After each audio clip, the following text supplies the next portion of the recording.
Nós começamos o programa de hoje marcados pela indefinição. Já já vocês vão entender todas elas. A indefinição que eu falo é a respeito do tema do programa de hoje, que é supercomputadores. Por que essa indefinição? Nós tínhamos agora para se realizar um seminário de supercomputadores promovido pelo Núcleo de Computação Eletrônica da UFRJ. A questão de falta de verbas fez com que esse seminário fosse colocado para novembro, mas a discussão continua na ordem do dia, até porque carências de recursos também afastam cada vez mais, ao que parece, a possibilidade de termos importação de um supercomputador, concorrência essa que até já foi feita. E nós trouxemos para discutir essa questão do supercomputador e, evidentemente, a política de informática, a nossa lei de reserva de mercado, pessoas que, quando eu apresentar, vocês vão entender por que da indefinição, porque até os seus cargos vão estar um pouco indefinidos. Eu começo apresentando o Júlio Salek Aldi, que é diretor adjunto de Tecnologia e Ensino do NCE e consultor da FINEP, que também pode mudar nos quadros, então já começa a indefinição. Já o Cláudio Amorim, aqui ao lado dele, eu acho que corre menos esse risco. O Cláudio Amorim é da COP, do Programa de Pós-Graduação, coordenação dos programas de pós-graduação em engenharia da UFRJ, e responsável pelo projeto de certa maneira, uma espécie de substituição, né, que são os computadores em paralelo que se aproximam em velocidade dos supercomputadores. Aqui do meu lado esquerdo, o Newton Faller, também do NCE, isso é fixo, pelo menos a ligação acadêmica é fixa. Ele é representante da Sociedade Brasileira para o Progresso da Ciência no Conselho Assessor lá do CONIM, mas também pode mudar nesse quadro de governo, e também é analista de sistemas, como eu já havia dito. Posteriormente aí vocês vão ver o Marcos Borges, que é pesquisador do NCE também. O caso da assessoria na FINEP e na SEI que você dá também pode mudar, mas na questão essencial do NCE continua. Depois dessa indefinição toda, eu vou começar perguntando para o Marcos Borges como é que essa questão dos supercomputadores estava em discussão e se essa questão do seminário, de certa maneira, o adiamento dele para novembro, não altera um pouco o processo de participação da comunidade científica nessa questão de supercomputadores. Certamente. O adiamento do seminário, que estava previsto agora para abril, ele ficou prejudicado pela conjuntura econômica, né? E nós achamos por bem, em função da questão financeira, adiá-lo para novembro. Obviamente, com isso ficam retardados ou adiados todos os planos de discussão de um assunto tão importante que é a supercomputação. E isso vamos tentar discutir em novembro, com respaldo também da comunidade científica e ver até lá o que acontece, principalmente no aspecto econômico. Vamos entrar logo na questão do supercomputador.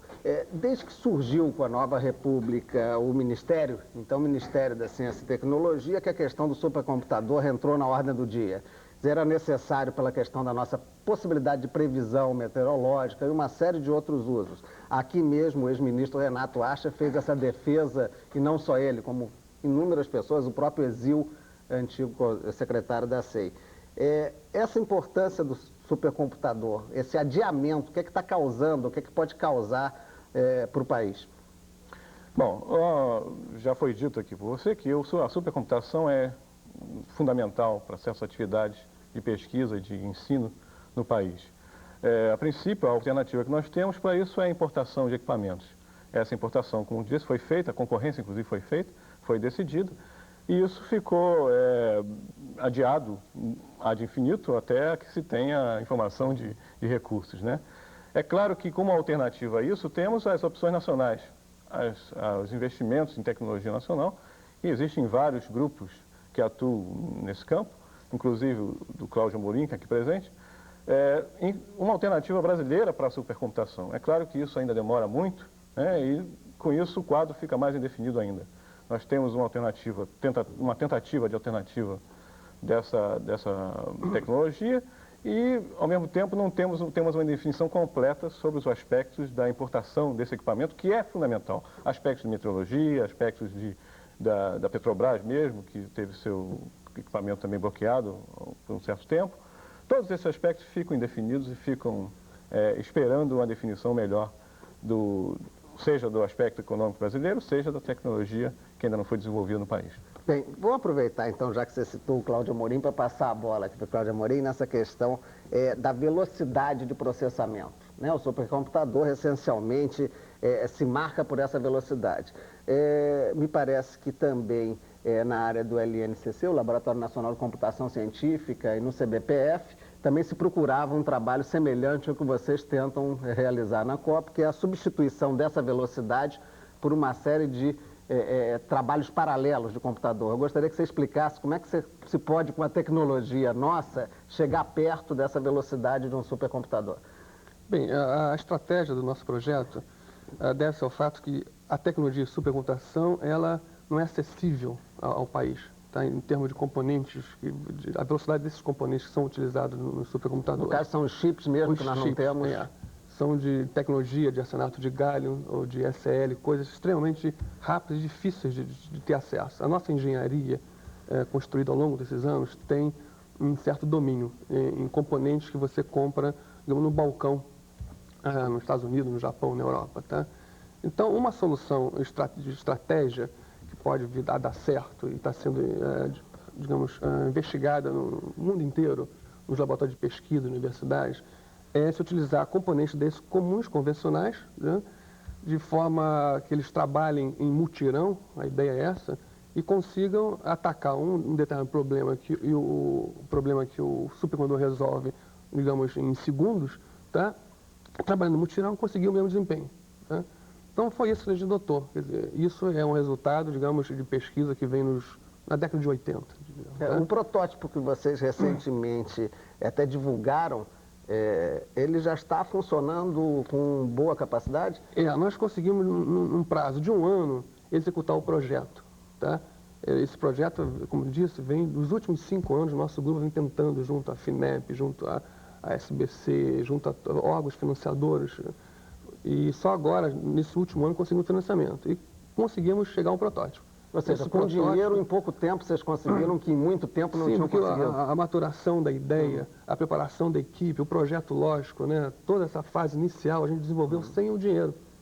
Quando chegou o recurso, nós podemos comprar os componentes, montar a máquina, testar, depurar. Para a gente conseguir entender mais, quer dizer, principalmente o pessoal de casa que não tem a convivência com isso, em termos da velocidade de cálculos que um supercomputador faz e que um computador paralelo, que esse mutirão, como você chamou, é capaz de fazer, qual é a semelhança que tem? Por exemplo, um supercomputador ele é capaz de, num espaço de 1 segundo, fazer 1 bilhão de operações até com 10k decimais, tá? E cada um desses... 10k decimais é um número que não acaba mais, 1 bilhão de contas com essa precisão. 1 bilhão no espaço de 1 segundo, tá? Se juntando, como a gente está fazendo, assim, com 16 processadores menos velozes, conseguir ter essa capacidade. Cada um, digamos, vai fazer 1/20, tem a capacidade de 1/20 desse 1 bilhão. Né? Trabalha, digamos, com 80 milhões de operações no espaço de 1 segundo. Nós colocamos 16 deles juntos, trabalhando no problema, consegue chegar no desempenho do supercomputador. Seria, portanto, capaz de fazer aqueles cálculos tão necessários para previsão meteorológica, esse tipo de coisa? Isso. Se entrar em linha. Se entrar em linha. Eu diria o seguinte, que há necessidade, então, de uma espécie de uma nova programação, não é a programação em computadores convencionais. Embora o supercomputador já tenha uma dificuldade de programação. A computação paralela adiciona uma maior dificuldade. Tá? Mas como custo, o custo-benefício é extremamente superior para... custo, no caso? Pelo menos de 1 para 20. Quer dizer, um supercomputador custa 20 milhões de dólares, você consegue um computador paralela custar 1 milhão de dólares. 1 milhão de dólares. Bem, você tocou na questão aí do despreparo tecnológico. Eu perguntaria para o Salek se todo o nosso processo de adquirir tecnologia com a nossa lei de informática, toda uma prioridade nesse sentido, ainda nos deixou muito aquém do desejado? Sim, André, eu acho que se você comparar o setor de informática com outros setores, eu acho que a política de informática nesse sentido deu resultados. Eu acho que ainda tem muita coisa que melhorar, mas eu acho que deu resultados. Eu tomo um exemplo típico do curso de eletrônica da UFRJ, no qual eu me formei em 74, e é onde eu dou aula desde 76. na década de 70, 74, 75, quando eu me formei, e as turmas subsequentes, as perspectivas de emprego desse pessoal eram basicamente em serviços de vendas e nunca em concepção de projetos. E a turma de eletrônica da UFRJ era uma turma pequena, relativamente pequena. Se comparasse com a engenharia civil, a engenharia mecânica, a engenharia elétrica mesmo, eram turmas muito maiores, a procura era muito maior dos alunos. Se você olhar hoje, o quadro que existe o curso de eletrônica hoje é um curso que não consegue atender a demanda de alunos que procuram. Tá? O mercado de informática absorve cerca de 90% a 95% dos alunos formados em projetos e concepção de projetos. Quer dizer, é um tipo de emprego que aproveita a inteligência nacional. Então, nesse sentido, eu acho que houve um avanço significativo, principalmente se você comparar com setores onde, por exemplo, existe uma produção grande no Brasil, que é o caso da indústria automobilística. E se você olhar, em 74, quando eu me formei, o curso de engenharia de automóveis da UFRJ era um curso que existia, tinha uma certa procura. Hoje, a indústria automobilística cresceu terrivelmente e hoje o curso não existe mais. Então, não existe demanda, na verdade, caracterizada para a inteligência nacional nesse setor. Isso é um ponto que eu acho que é importante deixar claro. Isso não quer dizer que o resultado de investimento em pesquisa nas universidades e ensino também, no setor de informática, foi o desejável. Não foi. Eu acho que houve um descompasso, mas esse descompasso, para mim, não está na falha do modelo em si, está numa certa vacilação que houve em certos períodos, tá? Uma certa indefinição, a inconsistência da nossa política toda. Tudo isso dificulta muito você ter algum planejamento mais a longo prazo. Tá? Então, eu acho que, no sentido de formação de pessoal, comparativamente, eu acho que o setor de informática está muito bem. Evoluiu bastante com esse procedimento. Eu tinha uma coisa a acrescentar aqui. Pois não. Que é o seguinte, a nossa capacitação tecnológica, nessa área, ela tem acompanhado, a gente tem uma certa autonomia. O problema central é que a evolução tecnológica na área de computação é extremamente rápida. Então, para você acompanhar, dizer, produtos, componentes hoje são obsoletos dentro de 3 a 5 anos. Então, você precisa realmente ter investimento para, pelo menos, ter autonomia. Não estou falando nem de ter ser autossuficiente, mas ter autonomia na área. Eu acho que existe um descompasso, o Cláudio quando ele citou componentes, aí eu acho que é uma coisa importante colocar. Na área de informática, concepção de projetos e tal, desenvolvimento de software, eu acho que nós temos um desenvolvimento muito bom. Mas na área de componentes, microeletrônica, por exemplo, eu acho que existe um descompasso enorme hoje.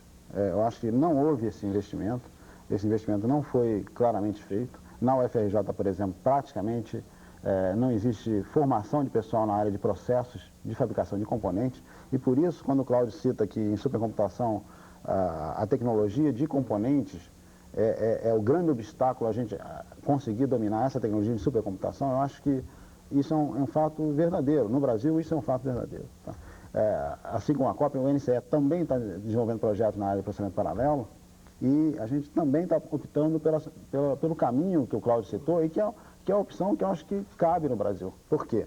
Você, com recursos tecnológicos disponíveis, você consegue atingir resultados semelhantes aos resultados obtidos com recursos tecnológicos que você não tem hoje.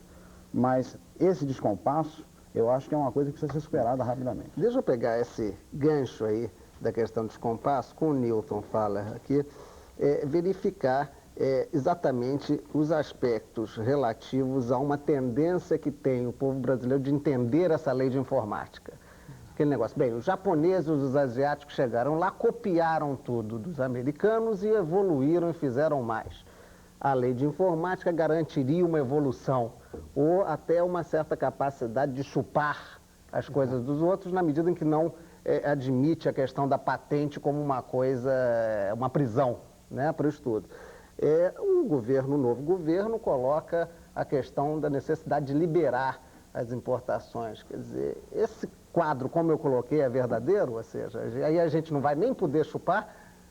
Bom, eu gostaria possivelmente de colocar, depois dos diversos pontos que foram levantados pelos outros debatedores, um pano de fundo, talvez até para aqueles que não estejam vendo, poderem entender um pouco melhor esse problema de informática. Eu acho que, basicamente, nós partimos de duas premissas básicas. A primeira é a seguinte: um país que queira ser independente tem que dominar a tecnologia que usa, entende? E a outra coisa importante é que tecnologia de informática é uma coisa essencial. Então, são essas duas premissas básicas. O que é a tecnologia de informática, num sentido mais amplo? É a capacidade de pessoas ou de profissionais dentro do país serem capazes de, a partir de insumos básicos, conseguirem projetar, produzir, entende? Comercializar e dar manutenção de sistemas de informática. Não necessariamente você precisa fazer tudo, mas você necessariamente tem que saber como fazer. Entende? Os países do primeiro mundo, entende? E os do segundo mundo também, que têm tecnologia de informática, sabem que isso aí é essencial. Como é que se consegue fazer isso? Entende? Não só nos países mais desenvolvidos, entende? Como nos próprios tigres asiáticos, entende? E é mais ou menos um modelo que nós procuramos também trazer para o Brasil. Existe um tripé fundamental, que é governo, indústria e universidade. Se não existir uma coordenação entre esses três elementos, realmente o desenvolvimento de tecnologia não se mantém. Então, o governo, através de políticas, como uma política de reserva de mercado, que é razoável, uma política de compras, por exemplo, do governo em relação à indústria nascente nacional, né, e uma série de outras políticas, desde que seja extremamente coerente, que tenha um planejamento, que se queira chegar a um objetivo, que eu acho que o objetivo final realmente é o domínio da tecnologia. A parte da indústria, no desenvolvimento de tecnologia própria ou no aproveitamento de tecnologia desenvolvida no país nos seus produtos. Isso é uma coisa que é fundamental. E a universidade formando gente que atenda a essa indústria e desenvolvendo também tecnologia que possa ser, de alguma forma, repassada à nossa indústria, para poder ser utilizada pela sociedade como um todo. E eu estou muito preocupado ultimamente, principalmente devido a essa indefinição que nós estamos comentando, que a tecnologia de informática no Brasil está sendo destruída em todos os pontos. Primeiro pela indefinição do governo. Nós tínhamos uma política que era coerente, existem falhas, obviamente, na política de reserva de mercado, mas ela é coerente. O Salek falou muito bem, o que nós conseguimos nesses anos avançar é incrível, entende? Haja visto, existe um relatório do Banco Mundial, entende? Se não me engano, do ano passado, né? Realmente mostrando, comparando, não adianta você querer comparar nós com o Japão ou diretamente com os Estados Unidos, mas, por exemplo, com o México e com a Argentina. O que se conseguiu é muito, né? O outro problema sério é a indústria. A indústria, obviamente, pela indefinição do governo, sem saber o que vai acontecer no futuro, está se voltando para a tecnologia estrangeira. Então, uma importação maciça de tecnologia estrangeira e o não aproveitamento de tecnologias nacionais que já foram dominadas. Entende? Não seriam tecnologias novas que nós não temos capacidade. Não, realmente tecnologias que são dominadas aqui. Que exemplo você tem disso? O exemplo de supermicros, por exemplo, o exemplo de estações de trabalho, entende? Que é um absurdo, entende? Uma importação desse tipo. E a universidade, com a clássica falta de verbas, entende? Não tem conseguido formar gente no ritmo que a indústria precisaria e existe também um problema do academicismo da universidade de se fazer desenvolvimentos que não interessem diretamente ao país. Entende? Quer dizer, obviamente interessariam... Não vinculados à indústria, no caso, ao uso industrial? Não diretamente vinculados à indústria, mas que tenham aplicação para a solução de problemas do Brasil. Necessidades sociais, inclusive. Exatamente. Tá. E o que acontece muitas vezes é que as pessoas ficam pesquisando no Brasil, entende? Simplesmente para publicarem trabalhos no exterior. E possivelmente vão ser empregados pelas indústrias estrangeiras. E, possivelmente, os produtos gerados por essa tecnologia vão ser novamente comprados por nós aqui no Brasil. Isso remete a uma questão da praticidade, e eu vou pedir para o Marcos que entre nessa questão, da praticidade da tecnologia gerada. Há uma acusação que se faz à própria questão da informática no Brasil, de que as empresas brasileiras, em muitos casos, apenas embrulham computadores e vendem computadores mais do que participam de um processo de avanço, ou seja, um processo de elaboração, de desenho de novos chips, ou seja, um avanço tecnológico maior. É correta essa crítica? Eu acho que sim. Eu acho que a grande confusão que existe, talvez no público em geral, é com relação à tecnologia. O que é tecnologia? O que é dominar uma tecnologia? Muita gente pensa que dominar uma tecnologia é basicamente usar essa tecnologia. O fato de a gente usar automóvel significa que a gente tem a tecnologia automóvel. Um outro estágio admite que usa o domínio da tecnologia porque a gente fabrica no país. o que também não é verdadeiro. Nós fabricamos automóvel no país, mas não dominamos a tecnologia no país. É preciso, para que a gente domine efetivamente a tecnologia, que nós possamos desenvolver e projetar no país. Essa é a grande diferença do domínio da tecnologia, do uso da tecnologia. Então, a política de informática tentou atingir o estágio de projetar e desenvolver no país. Esse é o grande mérito da política de informática. Eu não chamo nem de reserva de mercado, porque reserva de mercado é apenas um item da política de informática. É um aspecto comercial dessa política, Eu né? acrescentar, talvez esclarecesse um pouco essa questão de domínio de tecnologia. Nós temos exemplo, por exemplo, na aviação, nós temos o exemplo do Bandeirante, né? Foi um projeto nacional, né, que deu certo, evoluiu agora para o Brasília, para o Tucano e veio no exterior. Mas, essencialmente, o que é o Bandeirante? É um projeto nacional concebido aqui que utiliza, digamos, tecnologias, por exemplo, de motores. Motores se fabricam no Brasil, compra da Rolls-Royce inglesa, entende? Mas o projeto é nacional. Tá? Então, existe uma autonomia de projetar aviões no Brasil. Tá? Então, na questão da computação, da tecnologia de computação, é a mesma coisa. Nós não precisamos fabricar tudo aqui no Brasil, ter o domínio de tudo, mas a gente tem que ser um projeto nacional, que você consiga ser competitivo. Ou seja, amanhã, se a gente precisar de construir aqui, também teria condições. A questão de adaptar fábricas, no caso. A decisão de construir ou não é uma decisão basicamente mercadológica. Se o mercado suporta aquilo ou não. Vai ter público para comprar. Se vai ter público e se o custo-benefício da produção disso interessa ao país. Porque em muitos casos temos o controle tecnológico, mas não interessa comercialmente produzir no país. É mais interessante importar. Desde que o controle tecnológico como um todo fique no país. Se tenha isso no país. Porque isso é que dá emprego de boa qualidade. É isso que coloca o país numa posição de primeiro mundo. Né, aí a gente cai numa questão que também, vista do ponto de vista popular, digamos assim, embora um popular limitado, né, porque hoje quem pode comprar um computador certamente não é povo, né? É uma pessoa que já com bons recursos financeiros. Mas, Salek, disse muito aquela questão, bom, se eu for comprar um computador no exterior, ele sai muito mais barato. Então, faz-se uma certa campanha contra a reserva de mercado ou o lado comercial, porque sai muito mais caro comprar um computador brasileiro.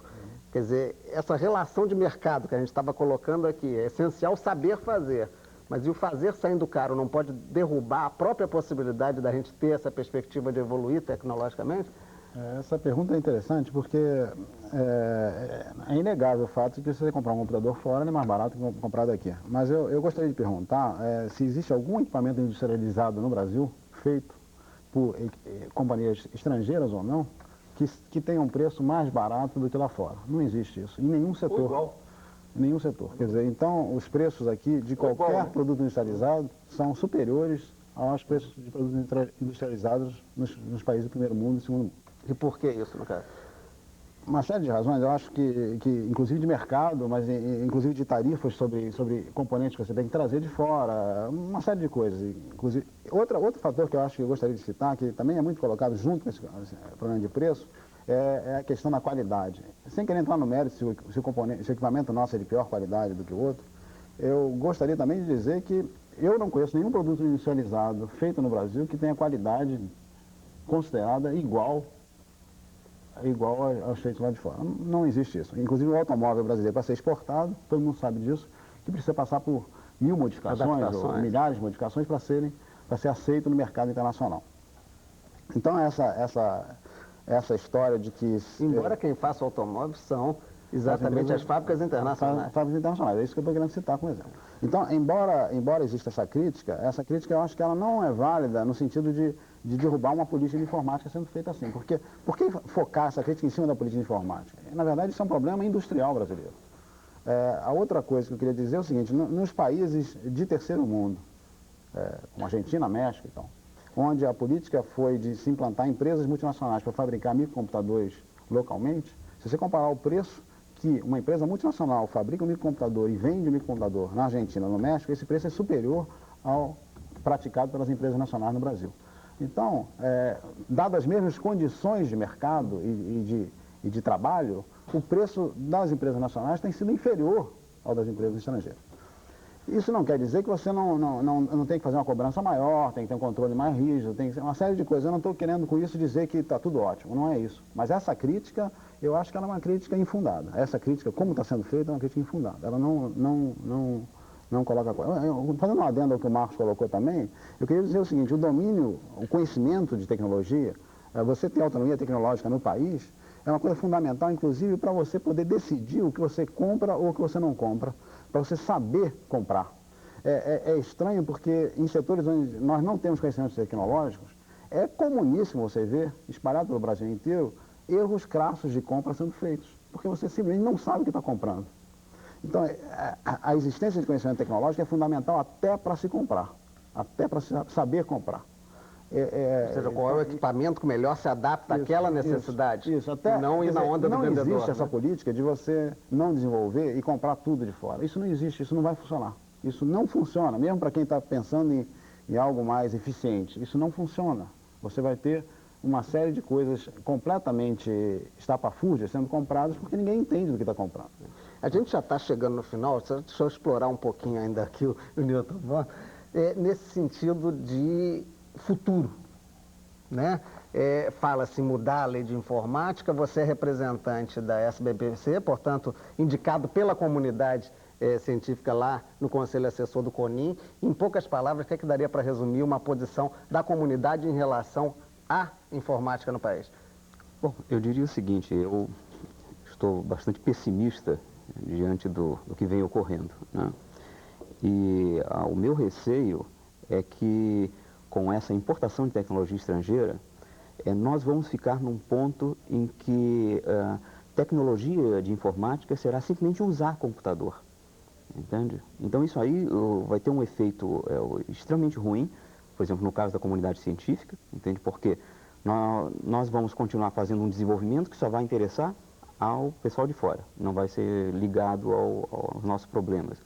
Ou então vai haver realmente uma proliferação de cursos de simplesmente uso de pacotes e uso de software estrangeiro, sem que se saiba realmente desenvolver aqui. E possivelmente vai haver uma quantidade enorme de recursos sendo jogada fora, justamente pelo fato de se comprar coisas que não se precisava, ou se comprar errado, pelo fato de não se ter essa tecnologia. Porque a tecnologia, isso é uma coisa importante também, tecnologia não se transfere, porque tecnologia está na cabeça das pessoas. Eu posso transferir um pesquisador, eu não consigo transferir a tecnologia. Eu compro um produto, eu não consigo comprar a tecnologia, entende? Porque não só é preciso o know-how, quer dizer, como se faz alguma coisa, mas o know-why, por que se faz daquela forma? Para que a inteligência do produto possa realmente ser colocada a serviço de projetos de outros produtos. E isso é uma coisa que eu acho que, se continuar do jeito como as coisas estão, como eu comentei, que eu acho que a tecnologia brasileira de informática está sendo destruída, entende? Eu imagino que dentro de 10 anos nós vamos estar reclamando de computadores que são umas lesmas, são mais caros que os que vêm do exterior, entende? Seriam as carroças. As carroças, exatamente. O presidente reclama dos carros. Exatamente.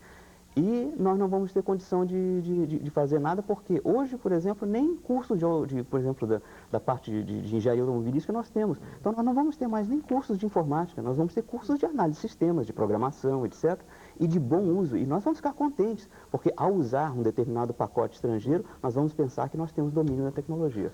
Bem, nós precisamos era ter aqui um tempo com a velocidade, com a intensidade de um supercomputador para caber toda essa discussão. De qualquer forma, eu acho que nós conseguimos dar um quadro que leve um pouco vocês aí a meditarem sobre a importância da política de informática e num quadro em que ainda não houve uma mudança substancial nessa política, apenas uma ameaça, essa discussão é cada dia mais importante. Caso vocês tenham outros temas nesse sentido, fica à disposição a Caixa Postal 3916 para qualquer consulta ou sugestão e aguardamos vocês na semana que vem. Até lá.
Obrigado.